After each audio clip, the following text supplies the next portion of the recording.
As many parents are trying to work off the quarantine 15, that would be the weight that we all have gained since the lockdown, we might want to turn our interest to our kids, as the latest survey shows that the average kid has gained 5.5 pounds since the lockdown. Joining me now to talk about that and a whole lot more is Dr.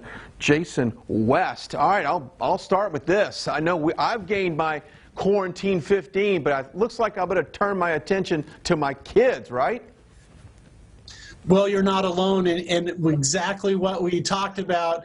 If kids, they're sleeping in a little bit later, they're reaching for food that makes them feel good, it's putting on their system, and they're not as active as they're supposed to. We got to get our kids moving again. Okay, we've seen the obesity rate rise in kids as well. This, so far, 2020 cannot be good for trying to reverse that as well, right? For sure. And what's happening is people are getting too many calories, kids particularly through their drinks.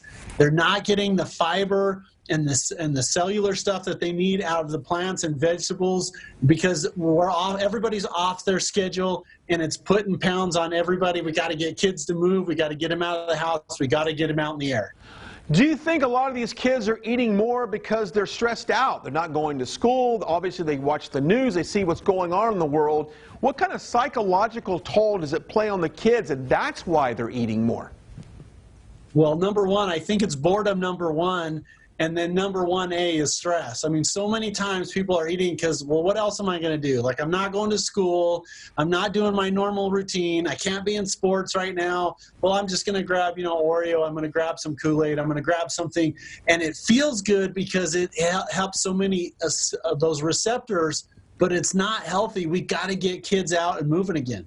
Okay, lastly, let's talk about body shaming. The latest stats I see here is that 94% of teenage girls and 64% of teenage boys have been body shamed. This additional weight that we're gaining right now, how does that play into all of this? Well, it's going to be devastating for someone that's suffering with self-image. And again, the way to do it, and this is hard to do when you're young because you're bulletproof, right? You never think you're going to get old, you're going to get arthritis and aches and pains. But you are what you eat, you are what you absorb. It's our fault for not making our kids move as much as they should. And we put junk in the house, so if they're eating junk, we need to get the junk out, put the healthy stuff in, get them outside in the sunlight, and let's get rid of some of these self-image problems. I agree. Great stuff, Dr. Jason West. We certainly appreciate your time today on the show. See you guys later.